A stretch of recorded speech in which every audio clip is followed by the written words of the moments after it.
जय जगन्नाथ नमस्कार। किसी भाई का क्वेश्चन थिला जे भाई आमे केते दिन काम कले फेसबुक चैनल टा मोनेटाइजेशन हो जिवो। फेसबुक चैनल को मोनेटाइजेशन करिया गले आपन को हार्डली 3 मास दरकार 2 मास भीतर हबो। किंतु आपन कंटेंट गुडा ओरिजिनल थिबा दरकार। डुप्लीकेट को जमा जानतो नै।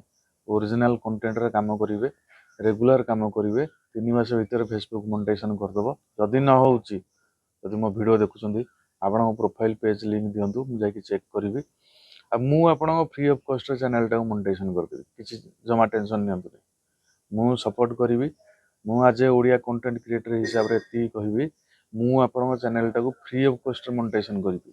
जदि आपन मते YouTube रे खाली ओटे सब्सक्राइब करथिबे मु 100 जन कर ऑलरेडी कर सलेनी आपन कर काई न करिवि। जो माने मते भल पाउजंदी मो सपोर्टर मते फॉलो करचंदी सब्सक्राइब करचंदी से मानकर फ्री ऑफ कॉस्ट रे मोरे माने चैलेंज नै छी मु फ्री ऑफ कॉस्ट रे आपन चैनल गुडा को मोनेटाइजेशन करते।